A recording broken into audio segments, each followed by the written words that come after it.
Just as a reminder, we are recording this. So just want to make sure everyone is aware we are recording this. Throughout the presentation, feel free to drop questions into the Q&A box at any time, and we'll answer them at the end of the presentation. As far as the content, I'm going to keep it pretty broad, pretty general. We'll have time for questions at the end, like I said, but if something doesn't get answered or you want more detailed information, please feel free just to reach out either during the webinar or after. Just to kind of set a quick agenda, we're going to talk about climate trends, forecasting approaches. We'll dig into this hybrid approach, and then at the end, review some case studies and how we can apply this kind of hybrid approach. So just real quick, who am I? Why am I talking about water forecasting? We work with a number of different organizations that you can see on the right there. 12 countries, 4 continents, so very global presence. My team that I'm representing is made up of software engineers, of hydrologists, really smart, wonderful, talented people, and I have the benefit of getting to represent upstream and our water forecasting technology here on this webinar. So just to set some very broad context, why are we even talking about this?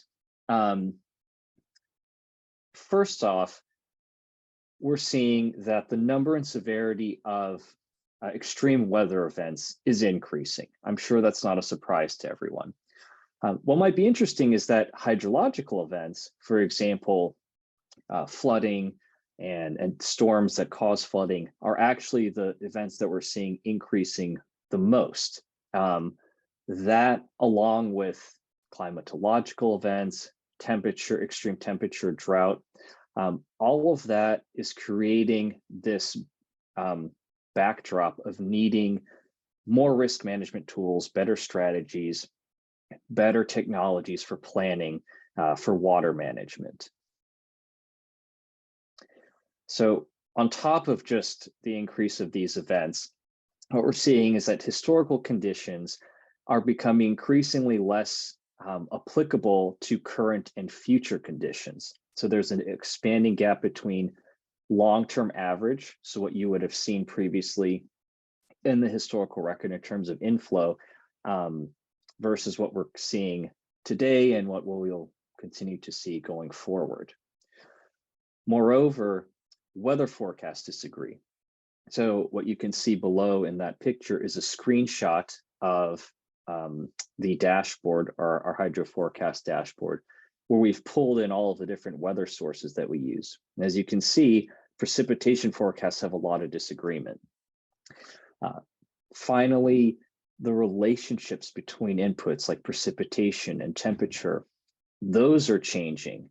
For example, in 2021 in the Colorado River Basin, they had about an average snowpack of 84%, but only received about 58% of expected flows from the runoff. All it is to say is that prediction, making accurate forecasts, is becoming increasingly difficult due to all of this volatility. So how do we address this, right? What are some of the typical approaches to making forecasts given all of this context, everything that is going on? I think, just again, very broadly, the easiest way to think about forecasting approaches is on a spectrum, right? We've got physical models, conceptual models, statistical models, and whatever approach you take or whatever approach you maybe have seen kind of falls somewhere along the lines and maybe draws a little bit from both, but tends to favor either a very physical approach or a much more purely statistical approach. So looking at each end of the spectrum, physical models, they use equations that we know. Each part of that basin is explicitly represented. Historical conditions for the basin are used to calibrate the model to that specific basin. And they do a pretty good job of accurately representing that basin.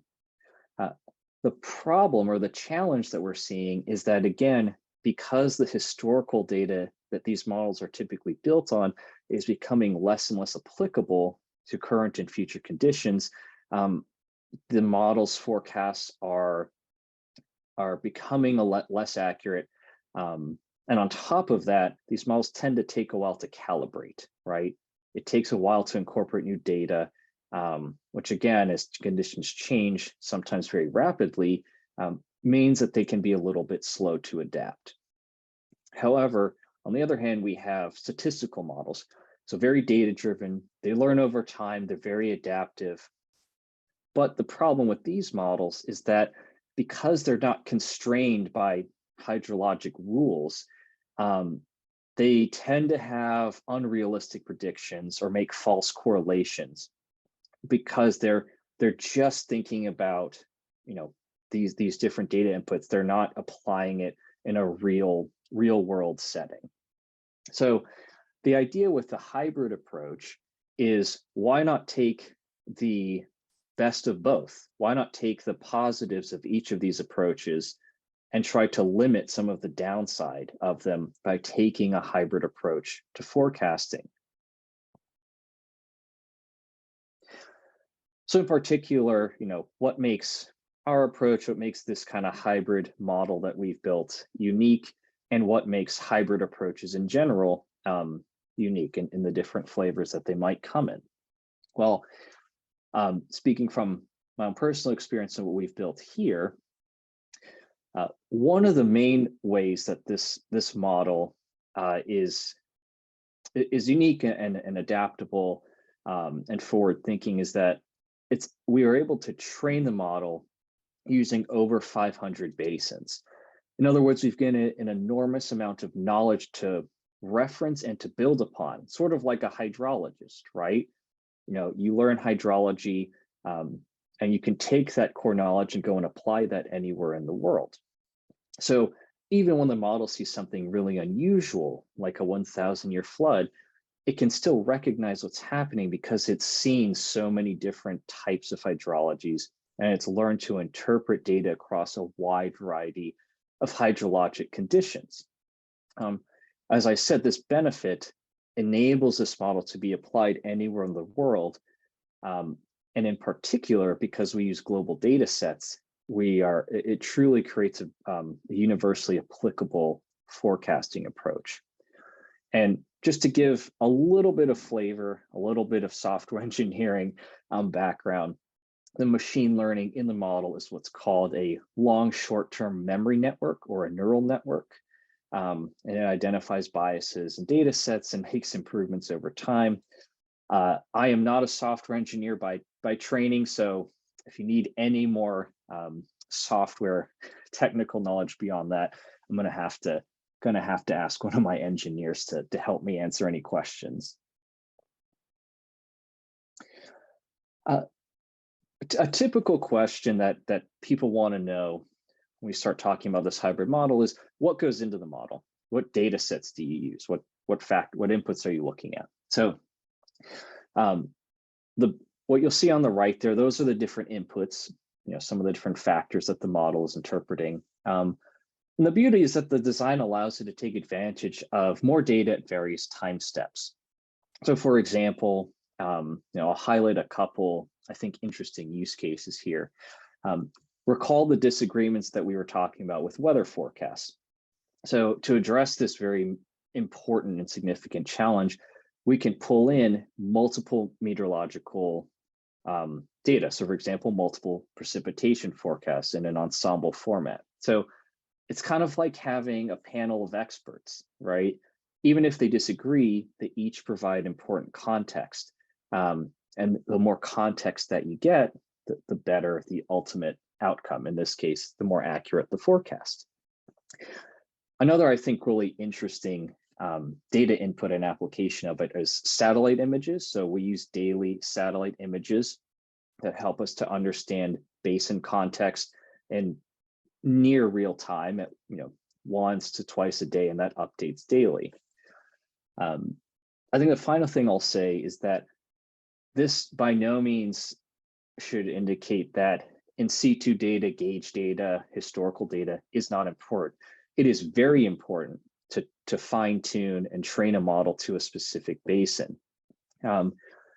But as I said, as that historical data becomes perhaps a little less reliable, or because we have all of these other inputs, we're able to account for sometimes where the historical data maybe isn't as applicable, or if there's maybe flow data missing, we can use other inputs to assimilate and kind of overcome those missing values.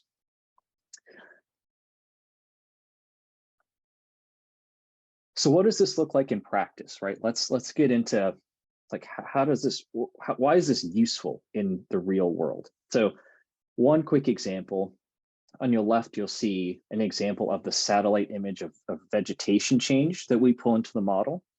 I was talking to some folks in Australia several weeks ago, and bushfires are really important for water forecasting in Australia. So as an example, there's a bushfire, we would see the vegetation change day to day, and in some cases multiple times a day. And so the model would know that, okay, that vegetation has changed based on the soil data, temperature data. I know that the soil is now drier, it's hotter, so there's going to be more water absorbed, and there's probably going to be more water evaporating. So the model, day to day, hour to hour, can make adjustments in its forecast based on this satellite data.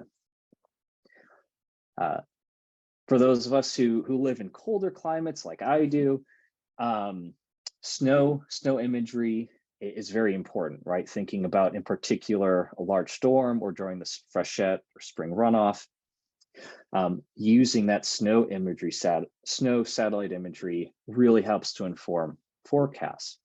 So for example, right now our seasonal model in California, the regional outlook, we're looking at snowpack sitting at 276% of normal, with 172% of normal flows forecasted over the next 30 to 40 days. Now, one of the ways they're able to say that is by incorporating the satellite imagery. And for those people who maybe aren't quite aware of what's been going on in California, they've just been getting pummeled with atmospheric rivers and storms, and just a tremendous amount of precipitation over the last few months.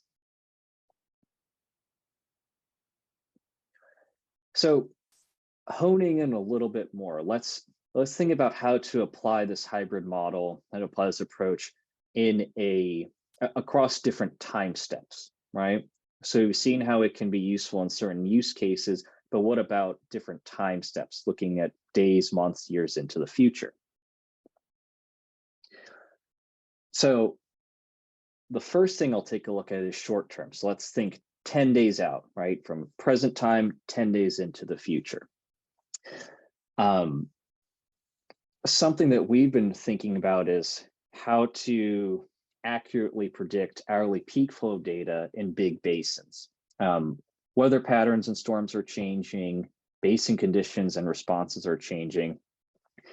And so something that we've created, that we've added, and kind of as we are developing our model, is what we call a distributed model.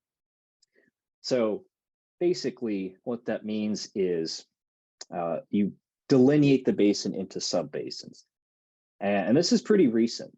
So we were using a lumped model, so just looking at one basin as a whole, up until late 2022. But what we found is that in large basins, this distributed approach better represents spatial variation, better represents, for example, rainfall on one side of the basin maybe doesn't look the same as rainfall in a different part of the basin. There could be elevation changes. Any number of factors can affect different parts of the basin. Or think tens of thousands of square kilometers, right?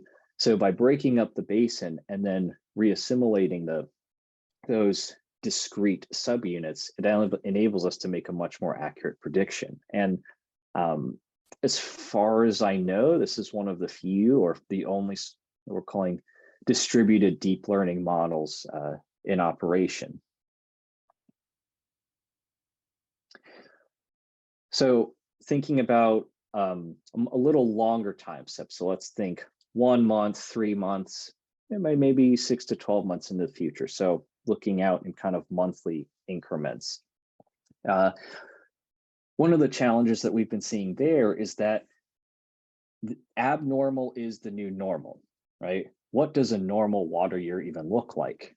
Snowmelt is shifting, wet to dry year variability is very quick and striking. Weather forecasts, again, are less and less reliable. So what we've started to do and what we're continuing to develop to address this particular challenge is what we're calling a synthetic trace. So previously, what we do is, and this probably sounds familiar to folks, is look at the previous 40 historical years, compare that to the current year, and weight the most similar years heavier or higher, and use that to make traces, to make forecasts. What a synthetic trace means is that we're generating traces currently just for precipitation, but generating traces that may not actually have occurred. So we create a probabilistic distribution of potential precipitation by looking at a sample representation of that historical 40 years of data and generating traces based on that. This is really kind of new. So frankly, if that didn't entirely make sense, I apologize. There are people who are much more focused on this than I am, who are quite literally, as we speak, figuring it out. But if this is interesting to anyone, I'm happy to answer questions later. So forgive me for doing my best to describe the work of, again, my very brilliant colleagues. And then finally, long term. So, decades into the future, right? What are we doing to address different climate change scenarios? And in this case, what we've done is we can take this core model that we've built and combine it with climate projections, right? Long-term average, no longer a good predictor. Studies are expensive to pay for. So why not take this really cool model that we've already built, combine it with climate projections, and try to use that to answer questions, things like, when are we going to reach flood stages? How often would flows exceed spill, and that could impact operation generation? How long will dry periods last? How much are we going to deviate from quote unquote normal? Are we going to exceed hot or cold thresholds in the future? Are there going to be sustained periods of warmer and drier conditions that would affect evaporation and storage? So trying to answer these kind of long-term questions that organizations might want to know if they're making large capital investments, refurbishing infrastructure, thinking about whether or not to purchase new assets, things of that nature. So does it work, right? This all sounds well and good. We've got some real use cases here, but does it actually work compared to some other approaches? And so far, what we found is the answer is yes. It's been very effective. So what I'm showing you here are the results of a competition that was hosted by an organization called CIADI and the United States Bureau of Reclamation, and verified by a neutral third party called RTI. And the nature of the competition was that the organizations you see on the bottom there, along with a few others, were asked to submit 10-day forecasts every single day for 1 year, from September of 2020 to September of 2021, across about 19 different sites in the US and Canada. So think very diverse hydrological conditions, long cold winters, very snow-driven, flashy rain-driven basins, any number of types of hydrologies that you might see. And what we found is that our approach, the model we've built, this hybrid approach, was significantly better than pretty much every other forecast out there across all of these diverse hydrologies. And yes, it's nice to be able to say we quote unquote won a competition, but what I think is most important here is that this model it's proof that this approach, this hybrid approach, is meaningful. There's real value to thinking and approaching forecasting in this way, and that's what my main takeaway is. Another real life example of applying this model and this forecasting approach, we compared our seasonal, so think 1 to 3 months out, seasonal forecasts to the California Department of Water Resources during the 2020 and 2021 freshet, so spring melt. We looked at 5 reservoirs across the state of California, and what we found is that our approach, again, was more accurate and also better at tracking deviation from long-term or historical averages. So it's not just a short-term, it's not applicable and useful just in the short term, but also looking at months and I think years into the future as well. And finally, this is a much more recent study. This study, I think, was published only in the last few months or so. But the U.S. Department of Energy, United States Department of Energy, and specifically the Idaho National Lab, sponsored a research. We're doing some research comparing different types of forecasts and really trying to answer the question of what is the ROI of better forecasts. And what they found is that this hybrid approach, our model, without making any other changes to operations, actually increased revenue, hydropower revenue, by up to 6.4%. And there's another forthcoming study also sponsored by the U.S. Department of Energy, but their Pacific Northwest National Lab, and that is to date has just corroborated and expanded upon these initial findings. So there's real value, there's tangible value, in this case monetary value, for having a more accurate forecast and for this hybrid approach that we're taking, and that I think different orgs are starting to explore in their own way. So a couple of case studies here, and then we'll get into questions. But I wanted to show this model's performance, hybrid model's performance in actual real life scenarios. So the first one here is during a hurricane. So Hurricane Ida in Tennessee back in 2021, we happened to have a forecast point there, and we were able to basically take the model's performance and compare it to the actual observed flows of what actually happened to gauge how well our forecast did. So just for a little context, southeastern United States or south central United States, end of August of 2021, it's a very flashy, very heavily rain-driven region and basin, particularly in the summer, where summer storms just come and can appear very quickly and disappear very quickly. And so this specifically occurred at the Emory River between August 31st to September 3rd. So what you're seeing here on the top is Hydro Forecast, which is the brand name of this model that we've built.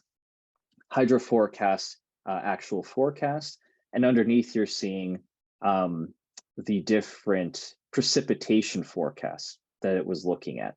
So the the first thing you'll notice is that there's different shaded regions.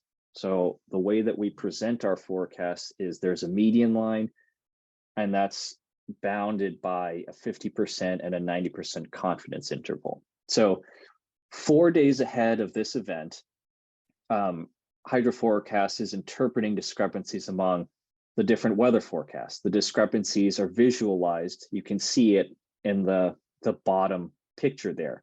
There's a lot of disagreement among how much precipitation is actually going to occur. And it captured ultimately the actual observed flow well within its 50% confidence interval. Now, moving 2 days before the event, HydroForecast predicts the peak flows with less than a 2% percentage of error. So what you see, if you can kind of see it, is that thick blue line and then that thin gray line. Are very, very similar. There's a lot of agreement among those two. And that's what we're calling the percentage error. So on top of that, the median also accurately predicted the flow the flow recession after the peak. Well, what does that mean? It just means that, imagine if you knew there was a large storm coming and you knew how much water was going to be flowing through any particular point in your basin with less than a 2% error. That's just more time and more confidence to enact emergency plans, to release water, to avoid spill or overtopping, to do things of that nature that someone might need to do in the event of a large storm. The second case study that I'll show is for a rain on snow event. So those of us who are in the very snow-driven basins, we've probably all experienced a rain on snow event. They can be very difficult to forecast. The temperatures fluctuating right around freezing. How does HydroForecast work? How does this hybrid approach work during that kind of tricky event? So the context for this is that this event occurred during peaks between April 16th to the 26th in 2022, and this is in North Fork Dam, California. A little more context, there was an average of about 2 inches of snow water equivalent across the basin. You'll see, and that snow water equivalent is represented in the right image there. So you can kind of see there's the historical mean, the blue dotted line, and then what's actually observed, and some of the confidence intervals of what HydroForecast is looking at in terms of snow water equivalent. And on the left there, you'll see the temperature fluctuation, right? So it's hovering between 32 to 52 degrees Fahrenheit, so 0 to 12 degrees Celsius. And you'll see, again, there's very spiky predictions in terms of precipitation. So that's kind of the backdrop for this event occurring. So 6 days before the peak flow, HydroForecast captures the first two events of the rise, but due to some discrepancy in the precipitation, the final peak on April 21st is a little bit less tight. However, again, using the probability distributions, we're still able to have a good sense of what to expect in terms of this runoff that might occur during this rain on snow event. So 4 days ahead of the peak flow, the median forecast accurately predicts the timing, the magnitude and timing of the peak flow. So you can see the thin shaded line and the thick blue line are in very, very close agreement there. Again, that just means that what we're seeing during this tricky event and what we're forecasting during this tricky event versus what actually happened is very much in agreement 4 days into the future, or 4 days ahead of the actual event. 2 days ahead of peak flows, there's a little bit of a shift because precipitation forecasts got revised upwards. So that create a little bit more of a discrepancy between the median and what we ultimately actually observed. However, again, the peak was well captured within that 50% confidence interval. And then 24 hours ahead of the peak flows, the forecast dials in, again, very, very close to what was actually observed. And again, during the recession, the forecast continued to remain accurate after the peak. So just some interesting examples of how the model works, how it has actually worked in real life. And with that, I would love to open the floor to answer any questions that anyone might have. Thank you so much for listening to me babble on for about 30 minutes here.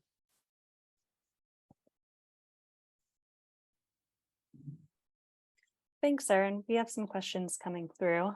A first one is, so how often do these forecasts update? Yeah, thanks, Alexis. That's something that a lot of folks are interested to learn about after the presentation is over. So currently, new forecasts are updated 2 times per day, and that's driven by new weather forecasts. So each time we get a new weather forecast, we update the overall forecast. However, between those forecasts, the forecast is updated every 2 hours as it incorporates new inflow data and new stream gauge observations. So think real-time data is also being incorporated into the model in between the actual weather forecast data.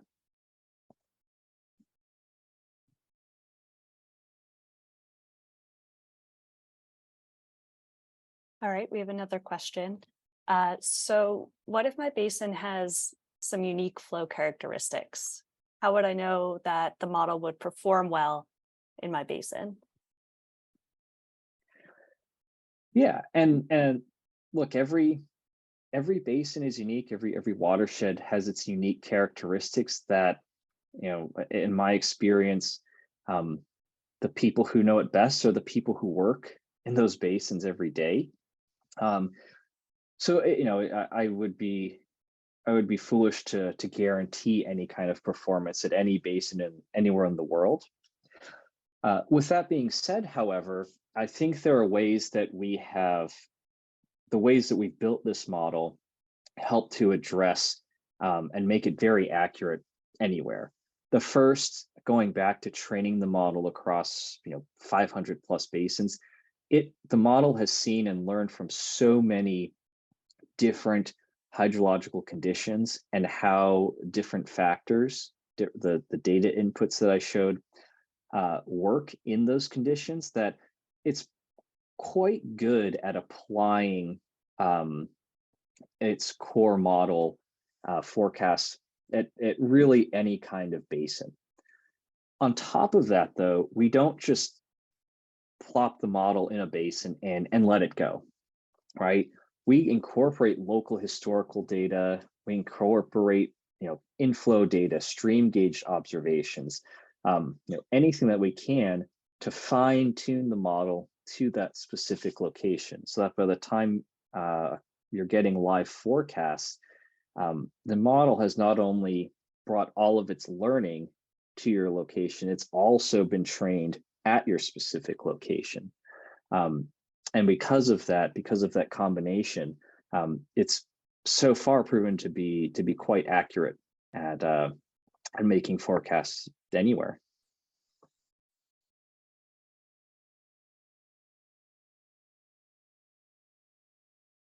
Those were the questions that have come through so far. If there are any others, we're happy to answer them in the next couple of minutes. If not, we're also happy to follow up online.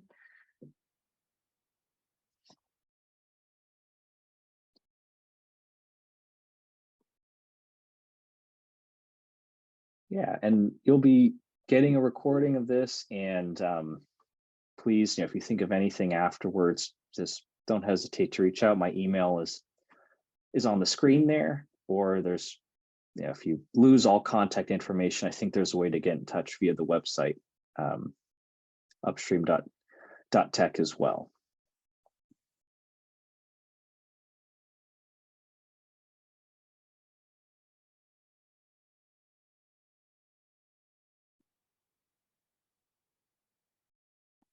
All right, well, if there are no other questions, thank you all so much again for attending. Really appreciate your participation and taking some time again. And yeah, again, any further questions, anything that didn't get answered, please feel free to reach out. Thanks so much, everyone.